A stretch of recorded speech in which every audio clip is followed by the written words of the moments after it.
صلی اللہ علی محمد۔ حضرت محدث ابن جوزی نے لکھا ہے کہ حضرت حبیب اجمی ایک بزرگ تھے، ان کے پاس ایک شخص اکثر آتا تھا، بڑا مالدار تھا، ایک ہی بیٹی تھی، وہ بھی ٹانگوں سے معذور تھی۔ تو آپ اکثر اس کو کہتے کہ تو توبہ کر، اللہ کی بارگاہ میں رجوع کر۔ ایک وقت ایسا آتا ہے کہ پھر انسان کا جب کوئی اپنا نہیں رہتا پھر اسے مصلی یاد آتا ہے، لیکن اگر مصلی کی عادت بچپن سے پڑ جائے نا تو پھر ذرا آسان ہوتا ہے اللہ سے دل لگانا۔ وہ اکثر آپ اس کو کہتے کہ ٹھیک ہو جائے، ایک ہی تو بیٹی ہے، وہ بھی بیچاری معذور ہے، تو کہاں دولت لے جائے۔ آج کرتا ہوں، ہم تاریخیں دیتے رہتے ہیں نا اللہ تعالیٰ کو معاذ اللہ کہ رمضان سے میں نے نیک ہو جانا ہے، عمرہ کر کے آؤں گا تو پھر میں پکا نمازی ہوں۔ خدا کے بندو، کس نے تجھے بتایا کہ رمضان تک تو زندہ رہے گا؟ کس نے خبر کی کہ عمرہ کرنے تک تو بچے گا؟ حضرت حبیب اجمی اس کو کہتے تو کہتا بڑی جلدی ٹھیک ہو جاؤں گا۔ ایک دن سویرے سویرے توبہ کرنے آ گیا۔ آپ نے فرمایا کیا ہوا؟ تو کہنے لگا حضرت جی کل ایک 15 سال کا نوجوان ملا ہے اور مجھے توبہ کرا گیا۔ مزہ ہی اس عمر میں اللہ اللہ کرنے کا، نبی کریم سے محبت بھی کرنی ہو تو یہی عمر ہے۔ عشق لگا سی کھیڈاں کھیڈ دی نوں تے پھر مینوں کھیڈاں بھول بھول گئیاں، کجل پایا سی میں یار دے ویکھنے نوں، پھر او دی یاد وچ روندیاں ہی ڈل گئیاں۔ حیدر شاہ اس گلی کدے نہ رولدی پر ہن تے رول گئیاں۔ جن لوگوں نے ابو جہل کو قتل کیا تھا ان کی عمر بھی 15 سال تھی۔ ہم تو بڑے نہیں نہ ہوتے ساری زندگی، نہ ہمیں کو بڑا ہونے دیتا ہے، ہم بڑے نہیں ہوتے، یہی تو عمر ہے کچھ کل گزرنے۔ 15 سال کا نوجوان توبہ کرا گیا تو آپ حضرت حبیب اجمی کہنے لگے وہ کیسے؟ کہنے لگا حضرت جی میں کل منڈی گیا تھا، مجھے کچھ سامان خریدنا تھا، تو بغداد کے بازار سے میں نے مچھلی خرید لی 10 کلو، باقی بھی سامان تب خود لے جا نہیں سکتا تھا۔ تو مزدور آپ کو پتہ ہے بیچارے آج بھی سڑکوں پہ بیٹھے ہیں، تو مزدور بیٹھے تھے تو ان میں ایک نوجوان 14-15 سال کا، چہرے پہ بڑی روشنی۔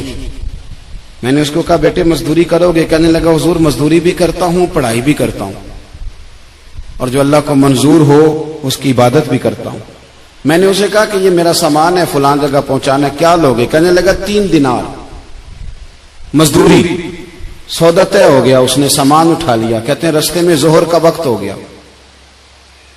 کہنے لگا چچا اگر اجازت دو تو نماز پڑھ لوں۔ 15 سال کا جوان، کہتے میں رکھ کے نا وہاں سامان تو پھٹے پہ بیٹھ گیا، وہ نماز پڑھنے چلا گیا۔ باقی لوگ دیر سے آئے، وہ بچہ جلدی آ گیا۔ میں نے کہا بیٹے آپ جلدی آ گئے؟ کہنے لگے نفل چھوڑ دیے، اب یہی نہ سمجھ لیں کہ کام چور ہے، میں بعد میں پڑھ لوں گا۔ کہتے ہیں وہ دوپہر کا وقت، رمضان بھی نہیں تھا، میں اس بچے کو نوجوان گھر لے گیا اور میں نے اپنی بیوی سے کہا کہ بڑا نیک ہے، نمازی ہے، اور راستے میں یہ بھی ہوا ہے کہ میں نے اسے ایک دفعہ کہا ہے کہ یہ مجھے تھوڑی دیر کے لیے دے دو، گرمی بڑی ہے، تمہیں پسینہ آ رہا ہے، میں اٹھا لیتا ہوں۔ کہنے لگا نہیں چچا میں رزق حلال کھاتا ہوں، اگر آپ اٹھائیں گے تو میں 3 دینار مزدوری پوری نہیں لوں گا، پھر پیسے کم کروں گا، میں نے طے کیا ہے کہ اٹھاؤں گا۔ تو کہتے ہیں میں نے اپنی بیوی کو بتایا تو بڑی متاثر ہوئی، کہنے لگی دوپہر کا کھانا پک گیا، اسے کو روٹی کھا لے، رمضان بھی نہیں تھا۔ کہتے میں باہر نکلا، اس کو 3 دینار تھمائے، تو میں نے کہا بیٹے ایک بات میری مانو گے؟ کہنے لگا بتائیے۔ میں نے کہا کھانا پکائے کھا لو۔ کہنے لگا میں معافی چاہتا ہوں، میں نے روزہ رکھا ہوا ہے۔ حضور نے حکم دیا، حکم نبی کریم نے حکم دیا، بخاری مسلم کی حدیث ہے، فرمایا نوجوانوں اگر تمہارے پاس طاقت ہے تو نکاح کر لو ورنہ روزے رکھو۔ حکم دیا، یا نکاح اور یا روزے، یہ سرکار کا حکم ہے۔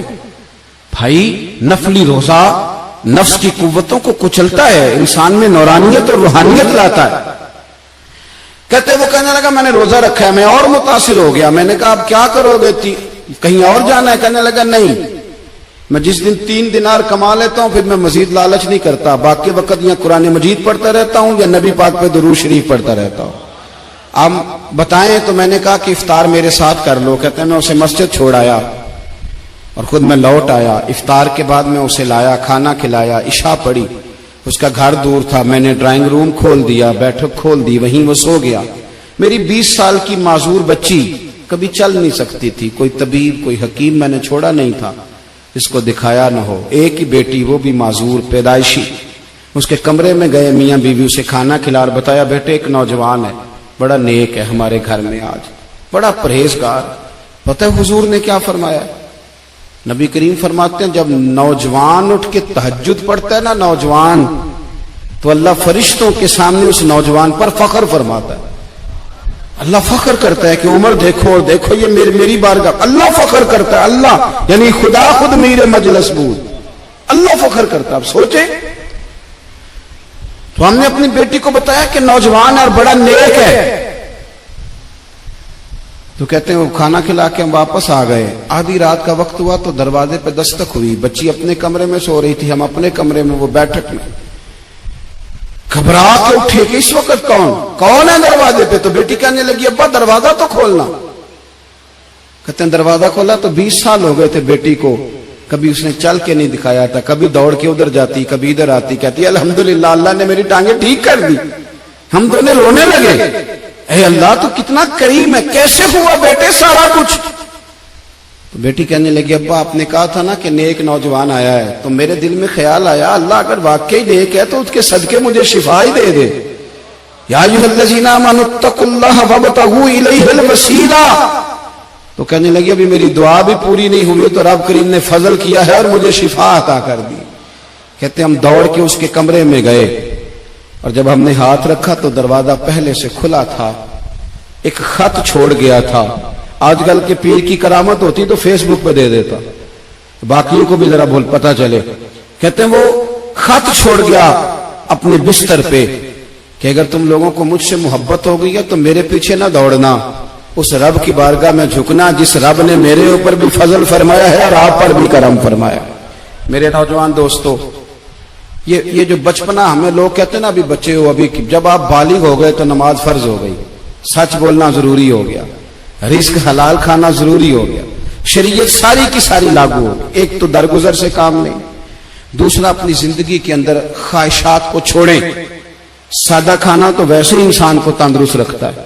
یہ جو چکر ہم نے ڈالا ہوا ہے نا مرضیاں کرنے کا، اب موٹر سائیکل بالکل اچھی بھلی ہوتی ہے پر سفارش یہ ہے کہ ماڈل پرانا ہو گیا ہے، تو یہ تو کمزور لوگوں کی علامت ہے. حضرت غوث پاک جیلانی پیر بعد میں بنے، عالم بعد میں، اگرچہ پیدائشی ولی تھے لیکن غوث اعظم کہتے ہیں میں نے سبق استاد کے پاس بعد میں پڑھا. میں نے حضرت ابو سعید مخزومی کے ہاتھ پر بیعت بعد میں ہوا، خلافت بعد میں ملی، سارا کچھ بعد میں ہوا. پہلے دن جب گھر سے نکلا ابا جی میرے وصال کر گئے تھے. کہتے ہیں میری ماں نے سید زادی نے مجھے گود میں لیا اور میرا ماتھا چوم کے کہنے لگی عبد القادر ایک وعدہ میرے ساتھ کر، زندگی میں تیری زبان سے جھوٹ نہیں نکلنا چاہیے، تیری زبان سے جھوٹ ہے. اور غوث پاک فرماتے ہیں جب میری ماں میرے ساتھ یہ بات کر رہی تھی تو میری ماں رو رہی تھی، رو رہی تھی. کبھی رو کے بھی کسی نے نصیحت کی ہے بچوں کو؟ حضرت غوث اعظم رضی اللہ تعالیٰ عنہ فرماتے ہیں مجھ پر میری ماں کی بات طاری ہو گئی، طاری ہو گئی میری ماں کی بات. وہ میری ماں نے آنسوؤں کے اندر لپیٹ کر جو مجھے تحفہ دیا تھا نا سچ کا، وہ میرے ذہن پر، دل پر، روح پر چھا گیا. اور ڈاکو جب لوٹنے آئے تو 100 دینار کپڑوں میں سلا ہوا تھا. وہ کبھی کسی نے ڈاکوؤں کو بھی بتایا کہ پیسے ہیں تو لے لو؟ یہاں تو شریعت بھی بڑی ساری گنجائش دیتی ہے کہ بچاؤ اپنا مال، لیکن غوث اعظم رضی اللہ تعالیٰ عنہ فرماتے ہیں ماں نے مجھے آنسوؤں میں لپیٹ کر دیا تھا، لپیٹ کر کے سچ بولنا. تو مائیں عظیم ہو تو پھر بیٹے بھی عظیم ہی ہوتے، ماں عظیم ہو تو بیٹا بھی پھر عظیم ہی ہوتا ہے. لپیٹ کر سچ کا تحفہ دیا تھا. تو سیدنا غوث پاک فرماتے ہیں جب انہوں نے آ کے کہا نا کہ تیرے پاس کیا ہے تو میں نے کہا 100 دینار ہے. اس نے جیبیں بھی کھولی، ہاتھ بھی کھولے، جوتے بھی اتارے، پگڑی بھی کھلوائی، کوئی شے نہ نکلی. تو کہتے ہیں وہ سردار کے پاس لے گیا، کہنے لگا سردار یہ عجیب بچہ ہے، کہتا ہے 100 دینار ہے، سارا ڈھونڈ لیا ملے نہیں، تو یہ جھوٹ بول رہا ہے. تو کہتے ہیں جب اس نے کہا نا جھوٹ بول رہا ہے تو حضرت غوث اعظم کہتے ہیں مجھے جلال آیا، غصہ. میں نے کہا خبردار یہ بات نہ میرے ساتھ آج کے بعد کرنا، میں جھوٹ نہیں بولتا، یہ میرے قریب نہیں آ سکتا، خبردار. یہاں بچوں کو غصہ تب آتا ہے جب مرضی کا برگر نہ ملے. غوث اعظم کو غصہ کب آیا؟ خبردار سارا کچھ کر. آج کے بعد یہ لفظ نہ کہنا میں جھوٹ بولتا ہوں، عبد القادر جھوٹ نہیں بول سکتا، ہو ہی نہیں سکتا. اس نے کہا پھر بتا پیسے کدھر ہیں؟ تو حضرت غوث اعظم نے بٹن کھولے اور الٹ کر کے کرتا کہنے لگے میری ماں نے سیے تھے. 12 سال کے غوث پاک ایک روایت ہے 14 سال. یہ ہم لوگ اس کو کہانی سمجھتے ہیں. کہانی نہیں بھائی، یہ واقعہ اگر تیرے میرے سامنے ہو تو اللہ کی عزت کی قسم کھاتا ہوں میں اور آپ بھی توبہ کر دیں. کیونکہ وہ واقعہ نہیں ہو رہا تھا، وہ کیفیات تھی، وہ طاری تھا سارا کچھ اس وقت. غوث اعظم رضی اللہ تعالیٰ عنہ کا یہ پیسے 14 سال یا 12 سال عمر مبارک ہے. ڈاکو اس کا سردار کہتا ہے مجھے 22 سال ڈاکے مارتے ہو گئے تھے، اور 14 سال کا بچہ عشق لگا سی کھیڈا کھیڈ دی.